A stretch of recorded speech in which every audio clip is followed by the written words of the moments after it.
Willow Creek Springs presents Healthy Living with your host, Joe Grumbine.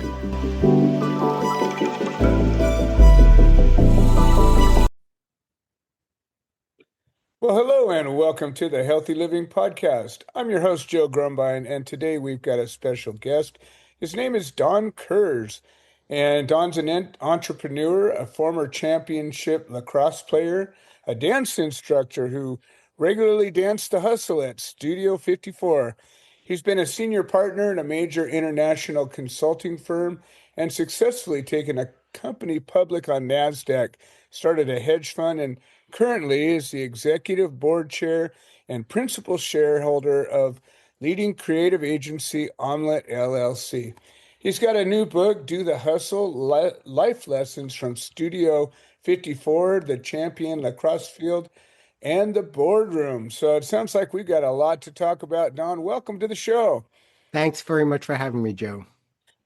Well, it's my pleasure.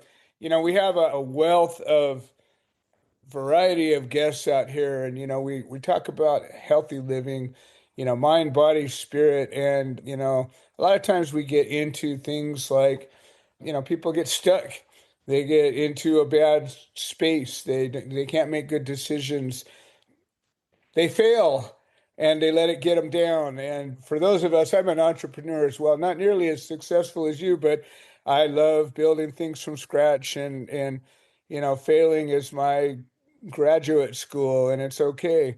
Why don't you tell us a little bit about your earlier days? Lacrosse is not a sport you hear a lot about, yet it's been around since ancient times, and it's in its own circle is hugely popular. How did you end up to be a championship player?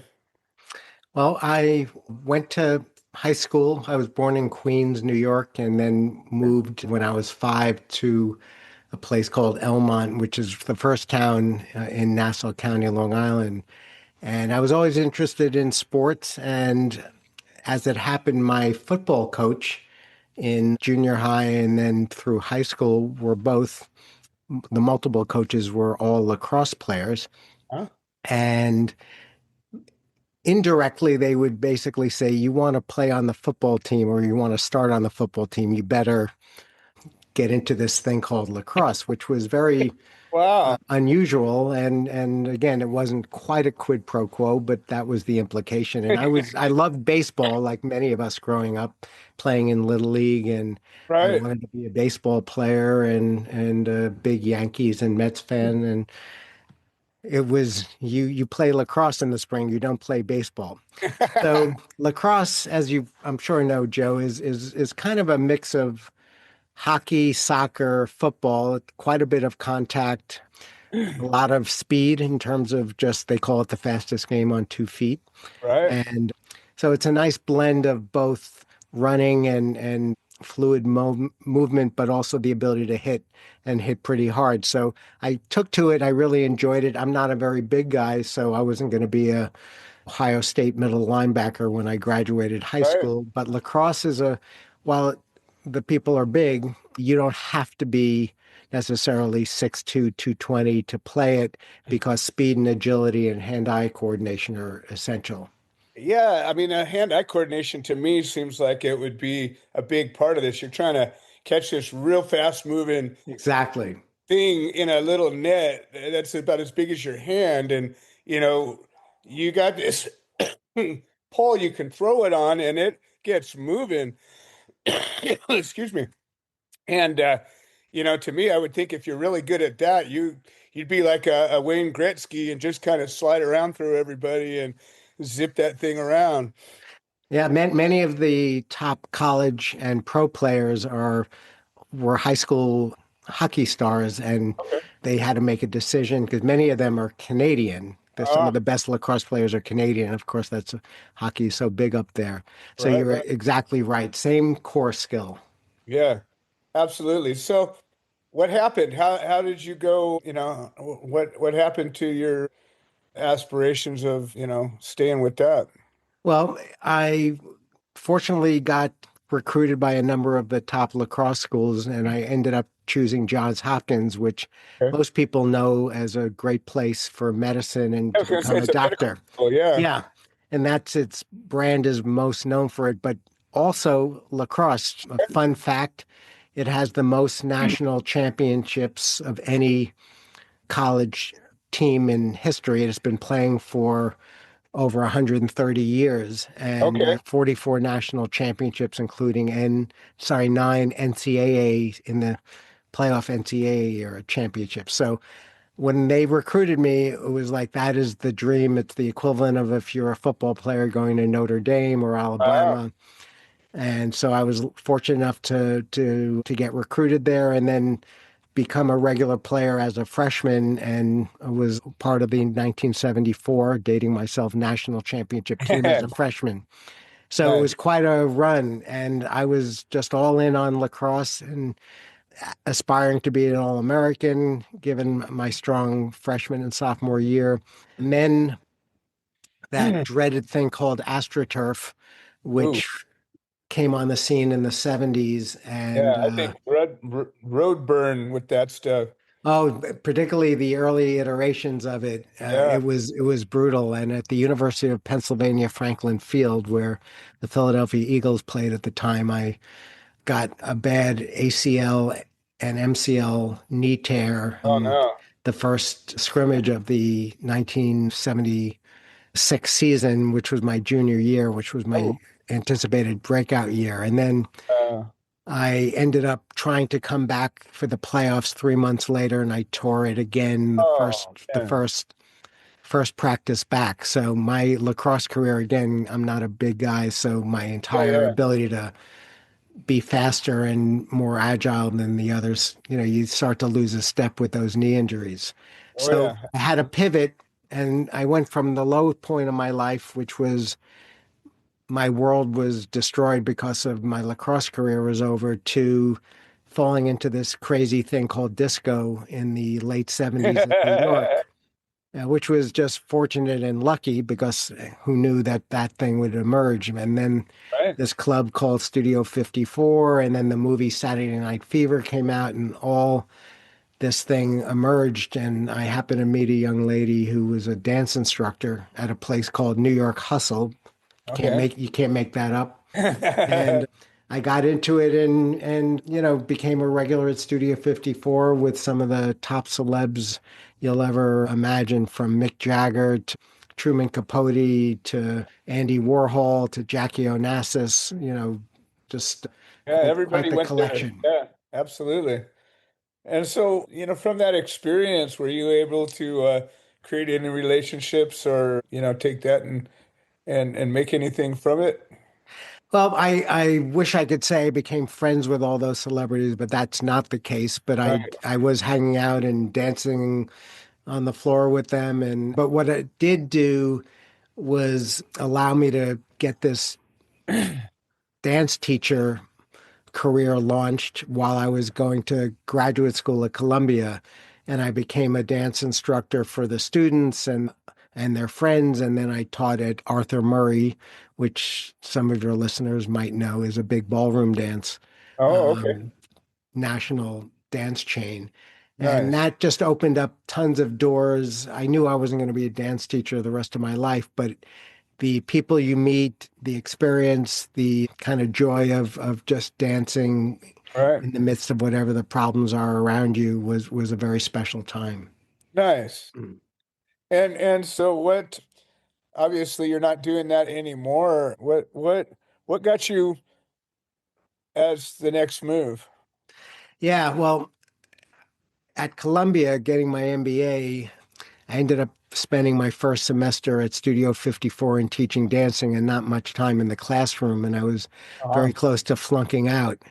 So I had a real defining moment of, hey, dude, you're not going to be teaching dancing. You don't need degrees from Johns Hopkins and Columbia to be a dance instructor. You better get serious. So I took the energy that I had put into sports or then dancing and put it into schoolwork and turned myself around and became a more serious student. Not quite as good as some of the people there, but became became competent and my grades improved, and I started off on a trajectory to have a career. So what I'm hearing is you have a tremendous ability to focus yourself when you decide to.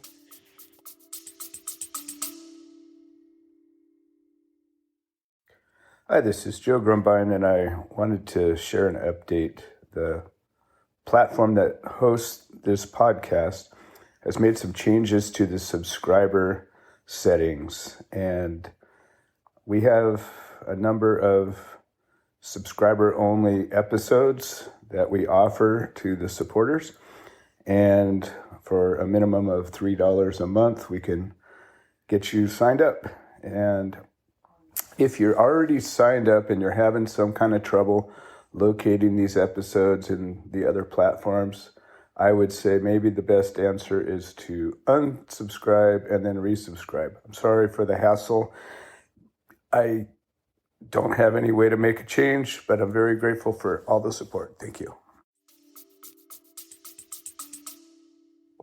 I think that's true, Joe. Not because I'm anything special, but that is kind of my history, and it might be driven by a fear of failure or whatever a psychologist might say. But when I into something, I really am motivated to try to be the best I can be at it. It just tells me that you have some integrity. That is a skill that is learned, and I don't know that people necessarily have a talent for it, like something like dance or athleticism. I think it's something you just get in and do. And if you got the wherewithal to do it, you do it. If you don't, you don't. So it's very telling, though, the people that are able to focus. It tells me a lot about them, as well as, some of their other abilities, willpower and that sort of thing are paramount in accomplishing things, as you know. And so you graduate with your degree, and what's your launch point from there? I ended up getting into management consulting for what's now Price Waterhouse Coopers, they've merged with so many firms over the years, but what was then Coopers and Lybrand, Okay. and which was a combination management consulting and accounting firm. At that time, it was the Big Eight. Now it's the Big Four. Okay. And that really was a great pathway to a career, because in management consulting, you're constantly dealing with new problems and challenges with new companies and different industries. So it was a real way to develop my analytical skills, and the competition within the firm was very high. So you had to really be at your peak, and you learn how to write, you learn how to present, and you learn how to defend your ideas. And that I did for 10 years. I ended up leaving with my boss to go to a competitor firm, but I was in management consulting for 10 years. And that's Okay. when I decided I don't want to do this for the rest of my life, and I want to be an entrepreneur. Nice. Well, being an entrepreneur, as you know, is all about problem solving anyway. So it sounds like Uh, you got your chops in the corporate world, and then you decided to go take out and do something with it. that's exactly right. Exactly right. Because the problem solving and analytical skills in consulting were exactly what you need as a foundation for being an entrepreneur. Oh, absolutely. I mean, you're going at creating something from nothing. So generally, there's not a handbook of how to do that. And Mm-mm. so you just get in there and you start pioneering your way through whatever it is you're trying to do. I've started a dozen different businesses that are so varied, that none of Yep. them have anything to do with each other. I didn't have any previous skill at any of them, and figured it out. And this is something that I think it's the skill that maybe is one of the most valuable to anybody. Is Ab- how to build something, how to solve it, how to create. Absolutely. And, as a fellow entrepreneur, you can't anticipate all the problems. You get in, your business is doing great, and then all of a sudden, two clients don't pay you on time, and you're Oh cash yeah. squeezed, or a key employee leaves, or there's an economic downturn, and it's like whack-a-mole. You solve one problem, and then another one pops up. I'm in the middle of, or in the beginning of rebuilding after COVID wrecked one of my Yeah. business, and then I got cancer and had to just dedicate all my energy at solving both of those. And now I've solved them, and I'm looking at it going, okay, how are we going to solve this? And here we are back again. Well, you look great, and you know it's really true in terms of you only really know what you're made of during times of adversity. And it's such a cliche, but it really is true. Anyone can be your best friend and anyone could be a great boss when things are going great, right? It's just there's no Oh yeah, skill in that. How do life you just handle tough situations? exactly. Yeah, that's where the truth comes out, and I'd rather live in a world of truth. So, what was tell me about your first business that you started. Well, I joined a very small promotional marketing firm in the early 90s in New York City that a friend of mine had started, and it was doing reasonably well, but he was a creative person, didn't have a lot of business skills, and all of a sudden he had multiple employees, and he was like, "Hey man, I'm not sure what to do with this thing. I made a bunch of money. Would you be interested in joining? And if you like it and things work out, maybe you can buy me out at, after a year or two." And I was like, okay, what the hell? I'm single, so I don't have a family. Right. I figured I could always go back and be a consultant from the risk standpoint. So I took I don't know, 50, 60% pay cut and joined this little company called Equity Marketing. Okay. And you know, it was not certainly a straight line, but myself and my then emerging business partner bought out the principal owner of that company. And, we became 50-50 partners in equity marketing and proceeded to build it and took it public on NASDAQ in 1994. Wow. Moved the company from New York to LA because it was in the business of promotional marketing with Hollywood intellectual property. And we had a great ride for 15 years. And yeah, so it was just one of these things. I didn't have any idea if this was the right business for me, but it was just an opportunity to break out of the corporate world and try to be an entrepreneur. And yeah. So I always try to get a read on, what's driving somebody, what's the why. I have, reasons why I've started certain businesses, and I have a kind of a mission in my life. And sometimes I make money at it, sometimes I don't, but Yeah. I love what I do, whether I'm making money or not. What is it that's driving you through all of this that says, you wake up in the morning, you can't wait to get to work, you go to bed, you're thinking about what's next and all of those things. What is it that's underneath it all that makes you tick? I talk a lot about this in my book. I love team-based stuff. So anything, even if you're an entrepreneur with one partner or one employee, or you have a whole bunch of people, whether it's a team sport or a company, I love the process of working through with teams to try to hit a goal and be successful. And Nice. that energy, including all the body blows you get while you try it, is energizing for you. I'm less concerned what the nature of the business is. So it's not like I only want to be in a creative business or Right, right. a manufacturing business or a tech business. It's less important to me that it's the shared purpose and the shared goal and then I'd love to win like everybody does. So those highs to celebrate when you've landed a new client or you took the company successfully public or whatever milestone. I love that feeling. So it's the thrill of the process and the journey to hit a goal along with other people that to me is why I do it. So you sound like you've got the coach mentality, you like to lead a team or at least be a part of that leadership side of things and watch that happen. I love that. So how did you decide to write a book? I mean, you're obviously doing all these different things.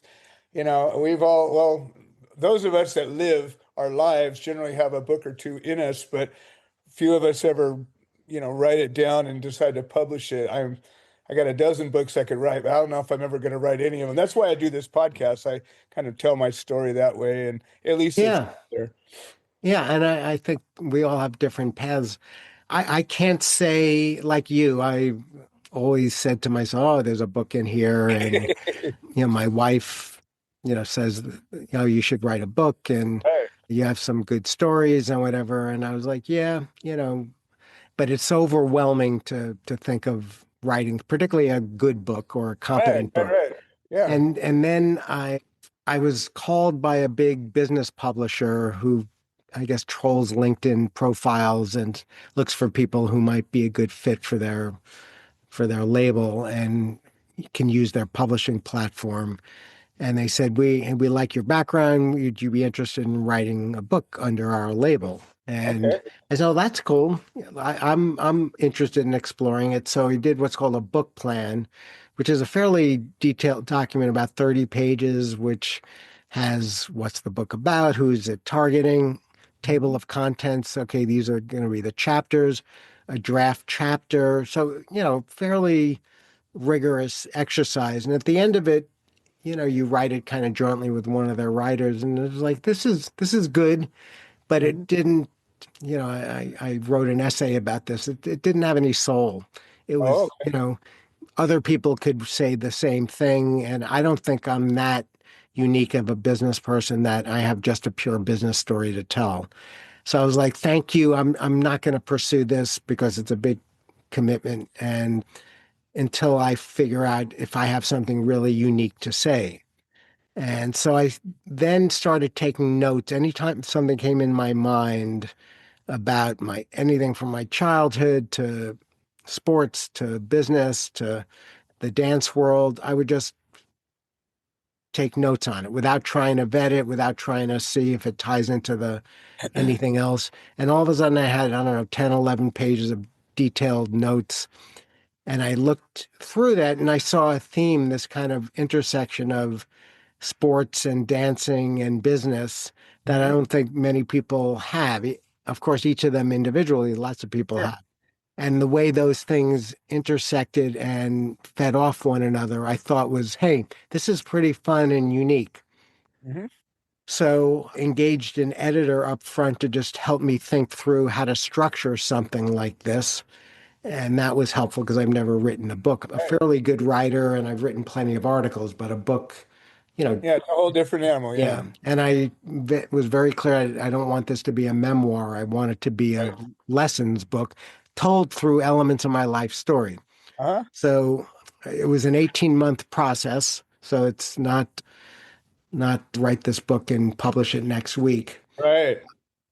That has lots of ups and downs, as you can imagine. Sometimes it's energizing. Sometimes it's, oh, can I curse on this? Yeah, yeah, absolutely. Yeah. We're mostly a family show, but Yeah. I don't Well, mind. oh damn. Yeah, there you go.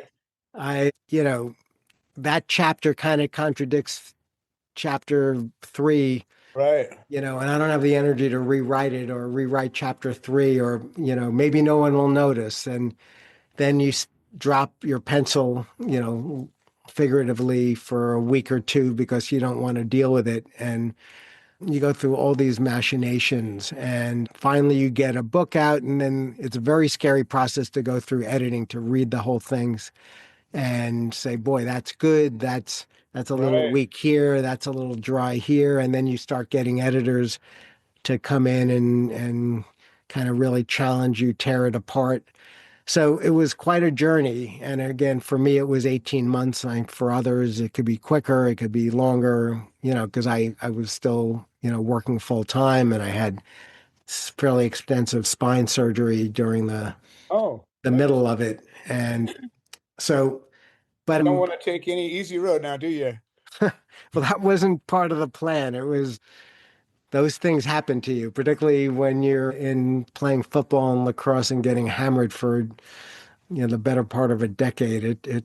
There's no free lunch with that. So that's kind of how it happened. Very not with a burning desire to, but a call that led me to thinking and then pursuing a route of what do I think I have unique to say, and if I do, then I'm going to write a book.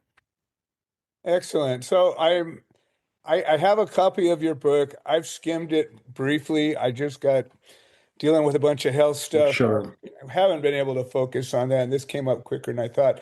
But based on what I'm hearing, I'm going to go back and read the book. I'm looking forward to it. I'm getting from the title and from the bits that I have, it's it's a book that shows people a way to success using the lessons you've learned in life. And it's like you said, there's a memoir element to it, but it's more pulling the lessons out of your experience Yeah. Yeah. and handing them as a lesson. Exactly. My filter was, if I'm not, you know, doggedly going through every element of my life, it's like if there's nothing unique about what comes out of it, I don't tell a story. But I do find people are telling me that they're getting a lot of benefit and it's selling well. And I think it's a worthwhile book. And I'm not shy about sharing some poor decisions and painful lessons, because honestly, that's how you learn. Unfortunately, sometimes the hard way. I couldn't agree more. I deal with a lot of different guests, and different people have sort of a similar experience and outcome in the sense of they had a full life. They learned a lot of things. They wrote a book about the things they learned, but none of the books are the same by any stretch. And some of the lessons go along parallel lines, or there's only so many key points to success that, you find a way to share a unique approach to. But what do you think makes your book special in the sense of, there's so many self-help books out there. There's so many, failing forward and really good stuff. I mean, I Sure. constantly reading and listening to that kind of stuff because you're always, I want to grow, I want to learn, and what do you think, a couple of tidbits out of your experience that sets you apart here? I think it's a great question. And as you say, there are a lot of good books out there, which is why I wanted to only write one if I felt there was something unique and to add.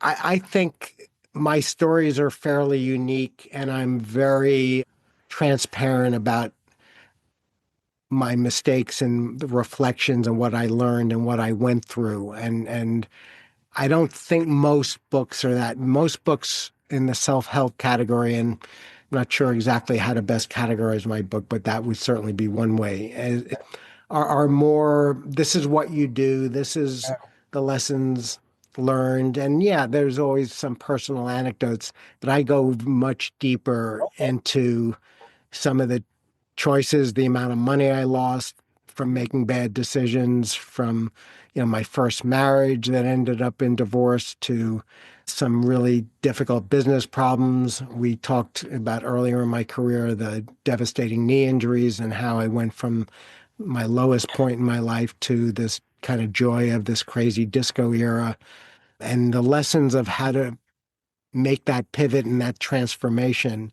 And and you implied this from your own experience in life, having fought some health issues and the like. Only when you truly accept what your situation is and your reality is and not fight it, can you really be ready to move on, versus bitterness, versus being a victim, all of which might be totally justified, but Yeah, it but it doesn't doesn't do matter. any, It won't help you. it won't help you. And like me, you can waste years Yep, trying to get justice and right wrongs. And there are times you have to do that. But if you spend your absolutely. life doing that, You could um, piss your whole life away just chasing that kind of thing. Well, Don, this is a fascinating conversation. I feel like we're barely touching the tip of the iceberg here. Maybe after a while and your book's got some traction, maybe I'd like to have you back and get deeper into it after I've read the book as well and go into it. I think we have a lot more to talk about, but we don't have a lot more time. You're good at quantifying things and articulating a point. What do you think would be your thought to leave our listeners with if you were able to distill down to one thought today? yeah, I think as we were just reflecting on, I use the term, and it's not unique to me, accept and embrace.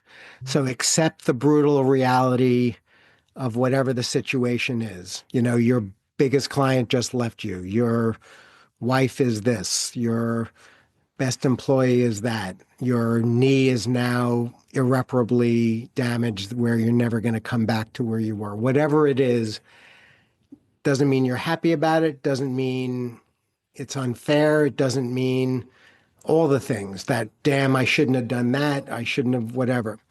You have to accept that reality and then embrace the path forward with joy and with no looking back. So you can't just accept reality and be bitter and be negative going forward, because it won't do any good. But Get if you anywhere. accept the Yeah. lessons and accept your situation and say, wow, I have a whole new path. I'm going to start a new company. I'm going to find a new partner to spend my life with. I'm going to find a way to use my athletic career to pivot into something else. Won't this be great? I'm excited about it. I have a great foundation. And so it's that acceptance of reality and then embracing the path forward with as much joy and enthusiasm as possible. That is what I found, unfortunately, much later in life. But that is the formula for any of Found it. us. Some people go their whole life and never do find it. Yeah, and I wanted to share that. Yeah. Yeah. No, I think that's a powerful bit of wisdom, and I couldn't agree with you more. As you know, we've gone down some parallel roads, Indeed. nothing to do with each other, but at the core, there's, you know, A very lot of overlap. and it's what you do with the situation that it's all about. Well, obviously, our listeners are going to want to know, how the heck do you find this book? And is there any other way to get a hold of you, or do you do other consulting, personal stuff, or you just stay with your business right now? Well, thank you very much. I really enjoyed this. Would welcome the opportunity to come back whenever the right time is. I have a website, donkurzauthor.com, DONKURZ author.com. On LinkedIn, I'm not very big on other social media, but I'm on LinkedIn at Don Kurz, and I am the executive board chair of a company called Omelet, OMELET, and omelet.com tells you all about our creative agency. And I welcome interfacing with people. That's my joy in life, and if, to the extent I can be helpful. So I do speaking engagements, I do book clubs, I mentor people. It's what I want to be doing. So I welcome many of your listeners connecting. I love it. It sounds like you're living your dream. And how do we find your book? It's on Amazon. It's on Barnes and Noble. It's becoming available in bookstores. It might be in a bunch of bookstores now. I don't know, but and the audio book I'm in the middle of recording now, so that'll be available. You're So going to it's do your in. own audio. Awesome. I am, I love and that. so it's right now. It's on Kindle, hardcover, a paperback, and it will be audio probably in a month or so. Fantastic. Well, Don, this has been a great conversation. I think you found your dream and you're living it. I'm always inspired by that. I try to do the same myself, and appreciate you being here today. Thank you so much for having me, Joe. I really enjoyed our dialogue, and hopefully we can do it again. I'm looking forward to it. Well, this has been another episode of the Healthy Living Podcast. I'm your host, Joe Grumbine. I want to thank all of our listeners for making this show possible, and we will see you next time. This has been another episode of the Healthy Living Podcast. We produce this show so that people can share their stories, people that have overcome obstacles, people that are undergoing obstacles. We're building a community of health-minded individuals. If you're interested in supporting the show, please leave a review on the platform you're listening to it on. If you're interested in becoming a guest, please send an email to itsjoegrumbine@gmail.com, or you can send a note into the notes section of the podcast. All right. Well, thank you for supporting this show, and we hope you've enjoyed it.